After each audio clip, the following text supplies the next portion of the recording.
What's with the kid wearing a cummerbund? I let him wear whatever he wants to wear. Those boots are the best. Whose are they? I know, right? I think they're Kevin's. I'll have a hot dog with a mustard and Knish. Frankenstein, what do you want? 30 packets of ketchup. All right, 30 packets of ketchup. 30. Ow! Nice cut, pal. That's Took him cool. like 20 minutes to learn that, man. He's quick, he's smart. And he loves ketchup. Yeah, he does. This is like a whole new school of child raising I'm doing. You give the kid options instead of orders, you know? Let him make the right decision. You're a pioneer. So you two just chill out together all day? Basically, went to the park yesterday, hung out on the monkey bars. The kid did 8 chin-ups. 8? I can't even do one with these scrawny arms. So, Julian, what do you want to do tomorrow? I want to go to school. Look at that. I don't force him, he makes the right decision. Way to go, kid. Hi, Hi. I'm Julian's teacher, Miss Foote. You his father? Yeah, how you doing? I'm Kevin Gary. I wonder if you give me a few minutes of your time to go over a couple of things that have been bothering me. Sure. Go take a walk, pal. Julian has been displaying some odd behavior. Last week, he spilled a tube of glue on the floor and didn't tell anybody. He just covered it with newspaper. Uh-huh. And then one of our students wore rollerblades for show and tell. Yeah. And Julian tripped him with a stick. I've never... Julian found it hilarious. I like him to feel like he can express himself freely. Your boy's making the least progress of any of the children in the class. And frankly, his personal hygiene is becoming a cause for concern. He's the smelly kid in class? Oh, yes, I've had some smelly ones before. But your son is by far the smelliest. All right, I got you, ma'am. Take it easy. What do you think I should do? Well, you might start by paying more attention to his schoolwork. Okay. You should do what you can to help him. All right. I will turn this all around. That's a promise. Thank you very much. Hey, Stinky, let's get going. You got us in trouble. We'll get it wrong, we'll get it right. Whole lot of tears, we both have to cry. You learn to run, I'll learn to let go. Years will go fast, nights will go slow. Lord knows the best thing that I'll ever do will be growing up praising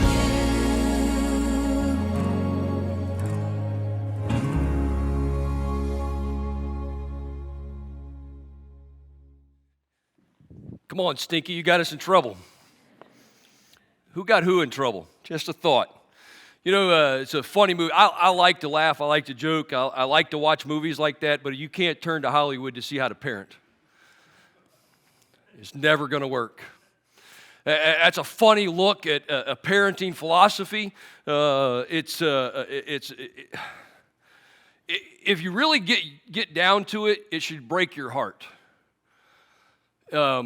They make fun of the stinky kid.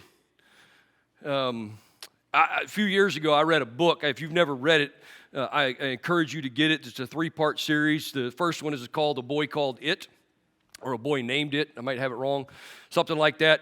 I've talked about that before. It really set me on a different course in my own life as I was learning and healing and realizing some of the things that I had been through that were normal, but they weren't right. You know, in the 1900s, maybe you can finish this sentence. This is how parenting was performed. Spare the rod, spoil the child. Except they didn't do it biblically. They did it with a anger and a ferociousness, which Pastor Steve talked about last week. And so we had, in those days, the early 1900s, probably up until about 1970, 75, 80, somewhere in there, it was this idea of what goes on in the home stays in the home.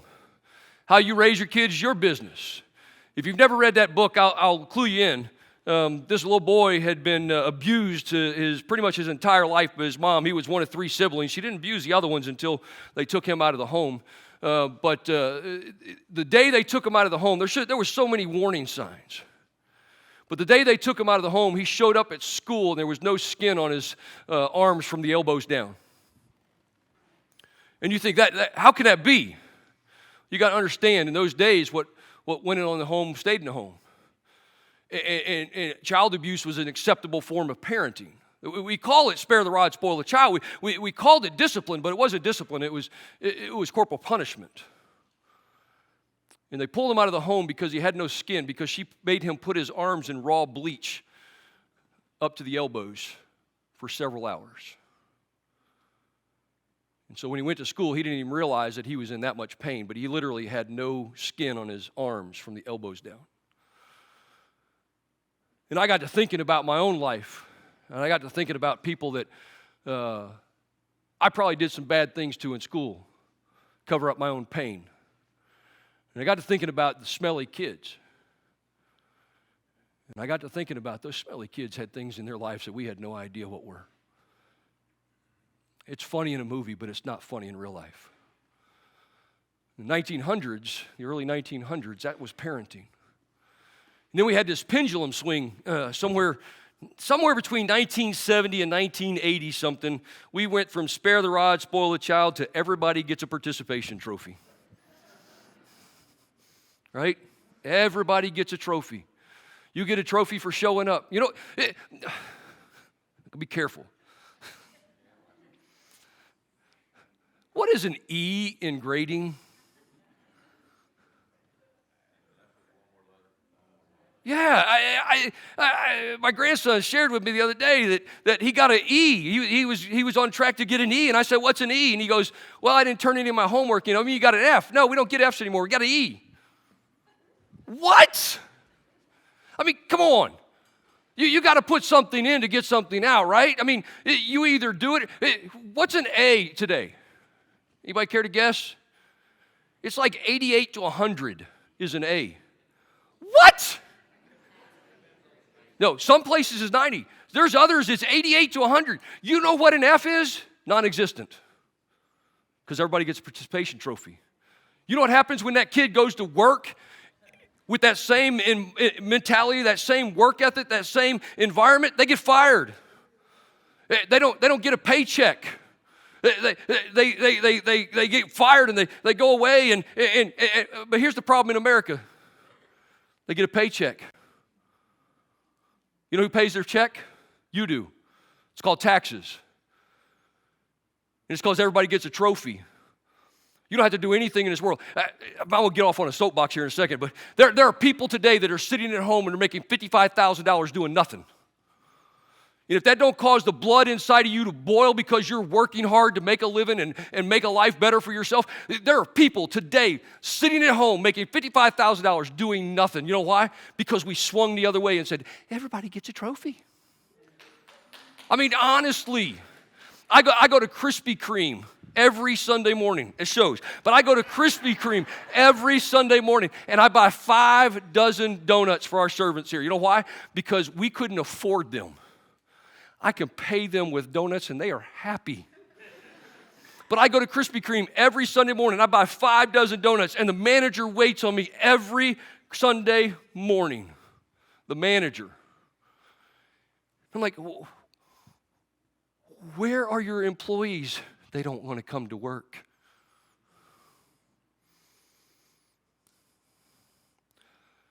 What in the world?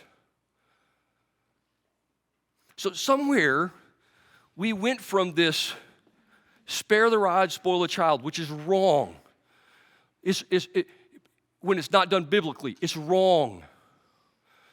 Pastor Steve talked about that last week. All the way over here, well, if you wake up, I'll give you a check. We tutored for a little while in a school on the peninsula, and I had teenagers tell me, I got to go home today to get my stupid check. That's how they referred to it. I got to go home today to get my stupid check. I said, what are you talking about? They said, well, I had a baby. And because I had a baby, I get a check every month.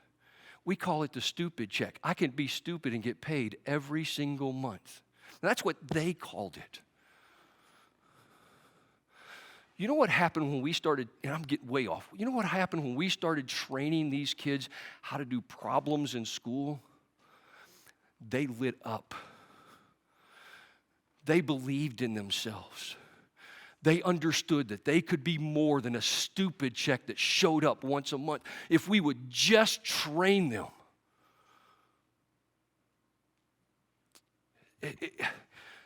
Now today, I'm not against technology, so don't misunderstand me. Parents, don't raise your hand because your kids may not know. How many of you parents got a tracker on your phone to watch your kids? Shame on you. How many of you parents would have wanted a tracker on you that your parents could have watched what you did? Heck no, we wouldn't have been here, because remember where we were raised? Spare the rod, spoil the child. They would have spared nothing. They would have beat us into the ground. We don't want to be tracked. Why do you think your kids need to be tracked? Get that off your phone. You heard it from me, and I will stand my ground on that. If you aren't training your kids to when they can go out on their own, that you can trust them to do what you trained them to do, that's not on them, that's on you. Period. It is literally, get this mess. We have changed from authoritarian principle to self-esteem parenting, now to digital helicopter parenting. We went from having baby monitors to having the whole house under monitor.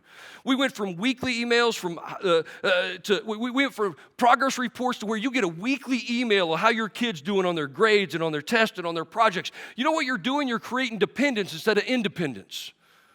You're creating an environment of kids that are utterly dependent on you to make the decision for them instead of them making their own decision.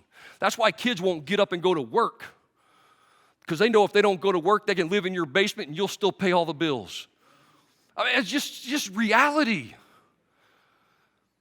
I mean, you know who you're fighting against on Facebook? These dependent kids living in the basement on their mama's dime. Just let them go. It's not your problem. Cell phones that provide tracking and continual communication for decision making. That's what we're at today. The iPad and the iPhone are key ingredients of modern parenting. I mean, listen. We all have something. We put our kids in front of the TV. You put your kids in front of the iPhone or the iPad. How many times you go to a restaurant and you see a kid staring at an iPad? You know why you're staring at an iPad? Because that's what you train them to do at home. If you're embarrassed because of your kid's behavior in public, you just look at the home, because that's how they're behaving at home. It just is. And I know I'm off. It's just reality. But we've got to do something different. Pastor Steve talked about the discipline years, 0 to 5. Right and wrong, actions and consequences. Everybody know there's good consequences, right? What's rewarded is repeated. Get that in your head. What's rewarded is repeated. If all your kid ever gets your attention is all the negative things that they're doing wrong, guess what they're going to keep doing? The negative things, because it's attention. When you stop just beating them down for all the negative things and start noticing what they're doing right, guess what they're going to start doing? What's right? Because they want the same thing you want, attention. They want to be loved. They want to know that somebody cares for them. They're going to do what's rewarded. And so it's just actions and consequences, authority and obedience. That's the early years, 0 to 5. If you get that right, if you get that foundation laid, then you lay a foundation where training can take place. You have to get the discipline right. It's like a toddler. You raise your voice appropriately. If your toddler picks up something metal and goes towards the light socket, what do? What do you do? If your 12-year-old picks something metal and goes to the light socket, help yourself. Or am I wrong? No, your toddler doesn't know better. Hopefully by the time they're 12, you have trained them and they understand that there are consequences for that stupid action. And if you don't know it, I'm going to let you do it. It's reality. Hey, I got shocked the other day playing with electricity to get that stupid fan working out there. It happens. 6 through 12, you're trying to teach independence. So you have a 6-year-old. You're teaching them how to tie their shoe. You do whatever it is. You tie their shoe for them. All right, now watch me. I'm going to tie the shoe. Untie it. Now you tie. They try. They tie your shoe. You know, you do this for a couple of months. All of a sudden, they tie their shoe one day. Great, now you tie your own shoes. No, you tie it for No, you tie your own dang shoe. If you keep tying it for them, what are they going to do? Wipe my butt? No. You figure out how to wipe your butt or it's going to be raw, right? Sometimes you have to let them experience things. That's part of the training. You got to go through the negatives. Some of y'all still wiping butts. Just saying. The goal of the training years is turning productive, healthy actions into habits that will allow them to have skills and values they'll need one day to live on their own as productive members of the society. I didn't have that definition. I might read it again, probably won't. Here was my definition. Get out. I want to raise you in such a way that when it's time, you get out. Fly the nest, leave the coop, bring back my baby birds. You with me? Because if I've done my job as a parent, and I want to say this up front, I was a terrible parent. Terrible. Ask my kids. They have permission to tell you everything. Why? Because I don't want you to be terrible parents. I am a much better grandparent. Much better. My daughter will tell you straight up. My grandson sits in here somewhere. He will tell you straight up. Outside of his dog, I'm number one. That does my heart good. But I want to raise you to go be productive in society, that you can be very beneficial, not just to yourself, but to those around you. And so practice. Training and practice.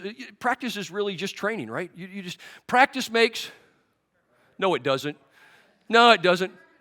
Permanence and habits, that's exactly right. It does not make perfect. Because how many of you guys have been practicing this? How many of you go to a doctor, into his medical practice?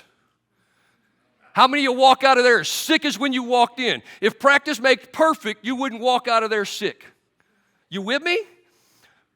Practice is just practice. It's literally just what you do to create a habit. In the sports world, we call practice making muscle memory.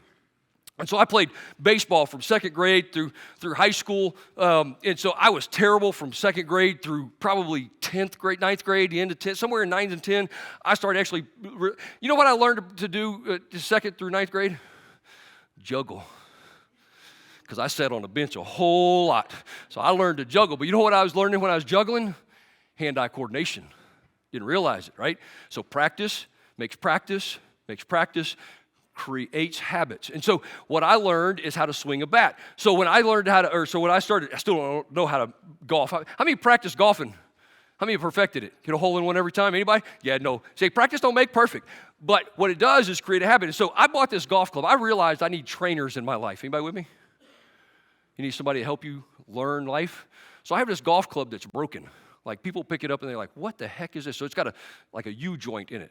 And so if you hold it straight, that shaft will be perfectly straight, very rigid. If you pull that back the wrong way, that breaking point will, boop.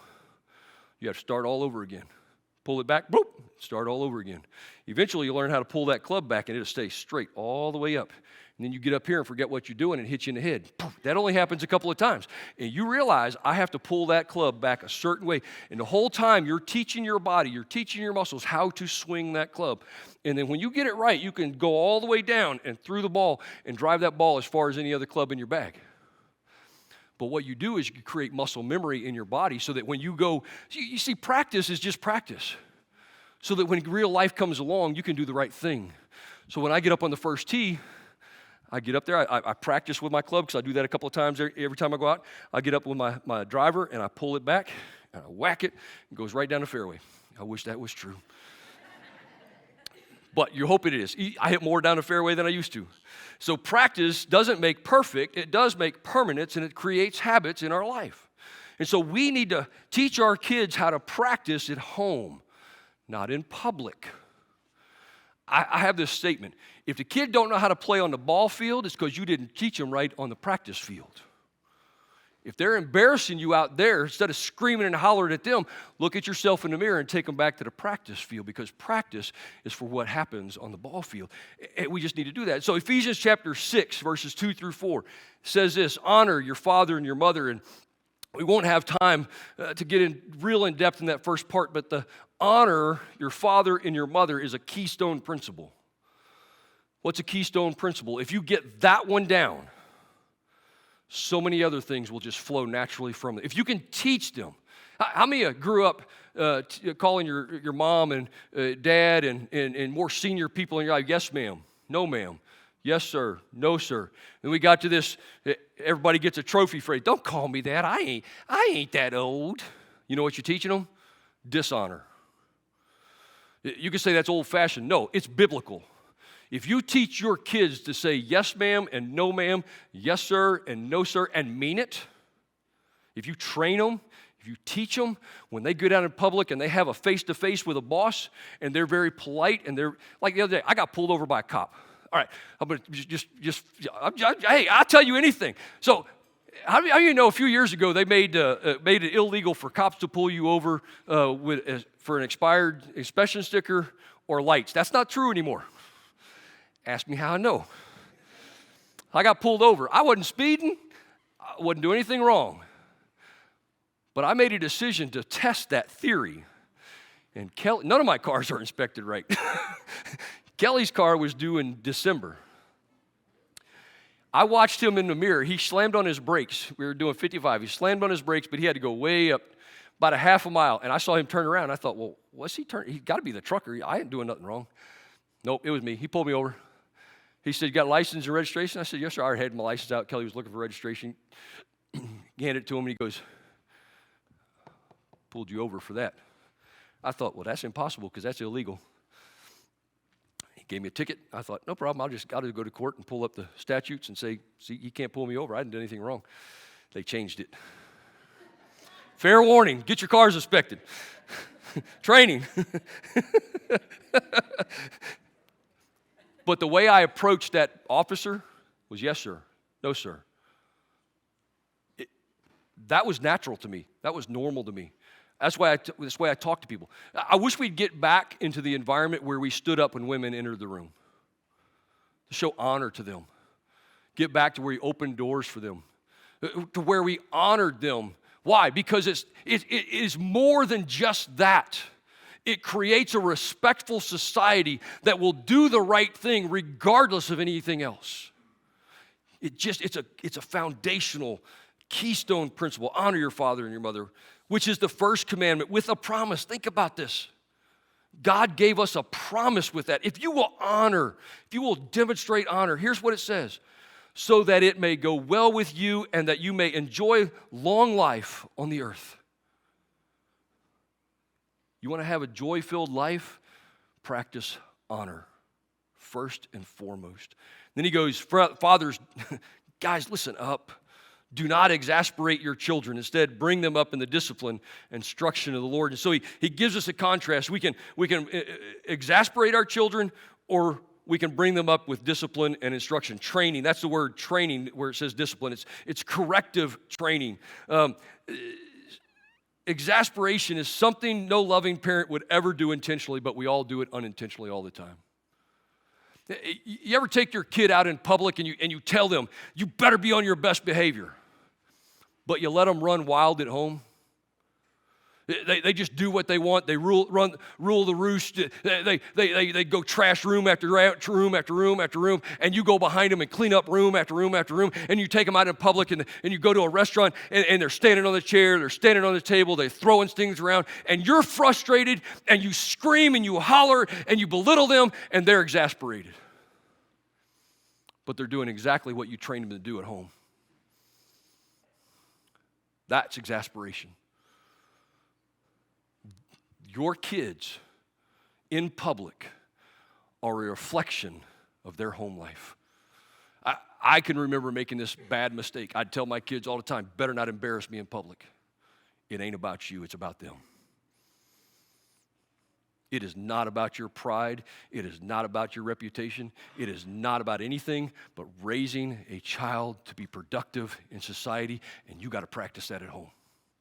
Have to, because if I want to know what's going on in your house, you know how I'm going to know it? I'm going to grab your kids. I won't even have to ask a question, because kids have motor mouths, and they will tell me what's going on in your house. What you expect them to do in public, train them at the house. What you expect them to do as a teenager or as an adult, train them from 6 to 12. When they turn 13, they're going to tell you, I don't have to do anything that you tell me to do. And that's a reality. But if you've done a well job of disciplining and training them, they're going to want to do what you want them to do. Why? Because they know it's the best thing for them. Training can't be done digitally. Training can't be done overnight. How many cram for an exam? Let me tell you a little story. When your kid turns 18 and moves out, there ain't no cram for the exam. me tell you how I know. Any Marines in here? Because I don't mean to offend you if there is. I'm a first sergeant in the United States Air Force. If you don't know what that means, we have the kindler, gentler military. We're more on the side of everybody gets a trophy than the side of the Marines that I'll beat you into submission, all right? Just so everybody understands. So I'm a first sergeant. If you don't know what that is, I'm a go-between between the commander and the enlisted troops. I take care of good order and discipline. I try to make sure that his job is, what we say is, I'm here to protect his signature. I make him look good.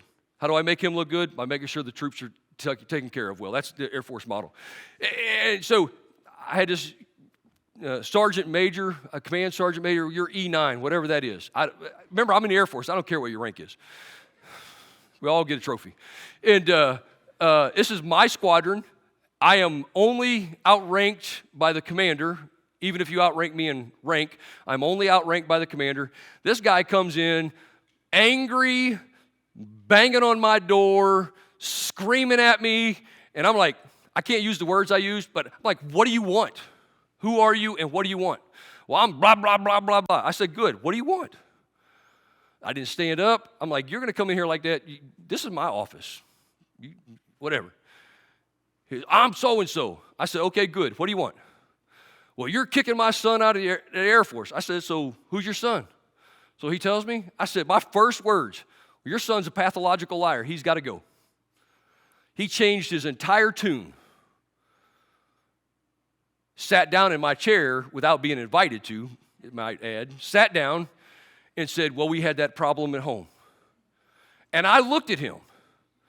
I said, you had that problem at home, and you thought it would be a good idea to send them to the Air Force where everybody gets a participation trophy instead of sending them to the Marines where they'll beat them into submission. And you think that's my fault.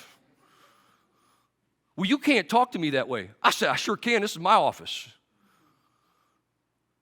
And he said, well, I'm going to go talk to your command chief. I said, fine, go talk to him. Here's his number. Called him. I said, hey, chief. I said, there's some guy sitting in front of me. He's irate. He's got all kinds of stripes on his arm. He wants to come tell you that I'm doing a bad job. Okay, send him down. Hung up. He went down there. He tried to do that with the chief. The chief said, get out. Here's my point. If you can't train them in 18 years, why do you think society will?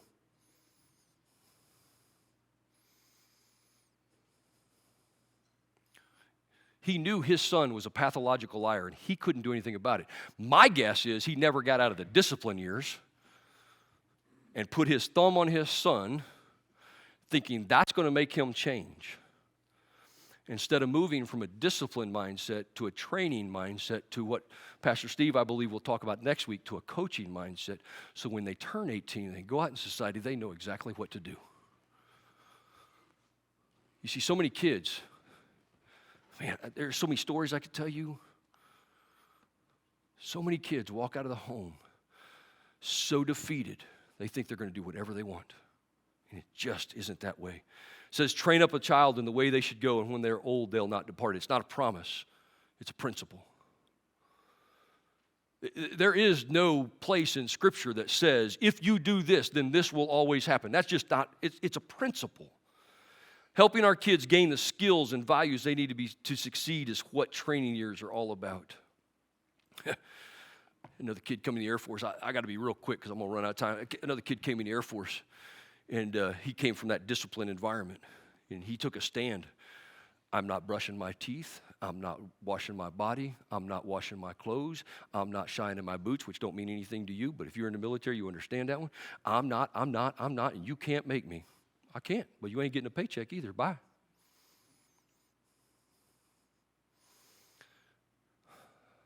The world is a rude awakening when it's done right. The unfortunate part is everybody gets a trophy. All right, Mother's Day is coming up real quick. I'm not against Mama's Day. I'm against Mama Day cards. You'll get this. How many go buy a Mother's Day card? Or how many moms, let me just say, how many moms get those Mother's Day cards and you read it and you thought, this is stupid? I mean, just be honest. Just be honest. They don't believe this. They just got this because it's Mama's Day. Give me something real. But Mama, thank you for making my lunches, doing my laundry, and cleaning up after me while I live in your basement and mooch off of you the rest of my life. Right? I mean, honestly, you read these cards, like I struggle with Mother's Day for so many different reasons I can't talk about up here. But my biggest thing I struggle with is because there's no card that fits. Right? Where's the card that says, thank you for doing your job and making me productive in life and setting me up for success? They hardly exist. It's all this flowery stuff that has no meaning, that is just, oh, thank you for doing everything for me and still doing it. I mean, you know the people you fight with on Facebook are living in somebody's basement because they'd never say that to you in face-to-face because they know they'd get slaughtered, right? They'd get the rod. It's just reality. Don't raise them to live in your basement. Raise them to move out. Helping them progress in personal life skills like washing themselves, cleaning their room, cleaning the primary, now cleaning all bathrooms, washing and folding clothes, washing the dishes, all kinds of stuff. These are chores, right? No, this is the cost of living at home. I'll pay you for things that'll make a difference in your life, but this is payment for living at home. It's part of being a society. It's part of living in the world, part of being productive. Those are the basics. Doing those things for your child may make you feel good as a parent, but doing those things for your child who is training years is not good parenting. It's not good for them. Like, I can remember we got our kids as soon as they could to sit on the counters in the kitchen and started teaching them how to cut things. I know, babies with knives, get over it. You teach them. Anybody ever seen an old Sears catalog? 5-year-old sitting there with a 12-gauge shotgun on his chest. Y'all get over this. Start teaching your kids. Start training your kids. We would take them in there. As soon as they could sit up, they would sit on the counter with us, and we would prepare dinner around them. As soon as they could hold a knife, we were teaching them how to cut. As soon as they would know what bacon grease felt like when it spurted. We taught them basic life skills. Why? So that they could be productive in society. Let me just share with you one of the proudest moments. I've had many, but one of the proudest moments, because I tell you, I screwed this up with my kids. One of the proudest moments that I had with my son, he got his first job, little Italian restaurant, and he'd been there about a week, and they were homeschooled. I know, homeschool kids. Yeah, not all homeschool kids are the same, right? Some kids that are homeschooled actually go out and develop social skills and other things. Others don't, but some of them actually do. So Brian had been homeschooled. Kelly did a fantastic job with him. I had nothing to do with it. He goes to his first job. Within a week, the owner of the restaurant comes to Brian and starts a conversation with him. Brian's telling me, I said, well, how'd that conversation go? He said, it actually went really good, Dad. I said, well, what was the gist of it? He asked if I knew any more homeschool kids like me. And that welled up inside of me to know that somebody within a week recognized the work ethic and the integrity and the honesty of somebody that I helped raise. That is my goal. That should be your goal. We had a lot of other issues, so don't think I got this right. I'm going to have to wrap this up. Good gosh.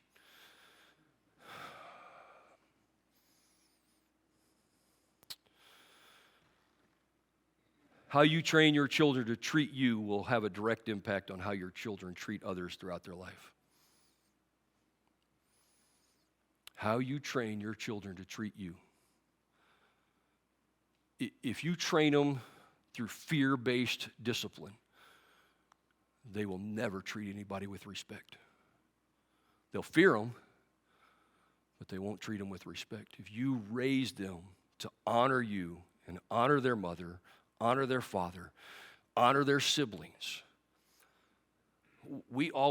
here's something that we're really working with our grandchildren on. Life is about relationships.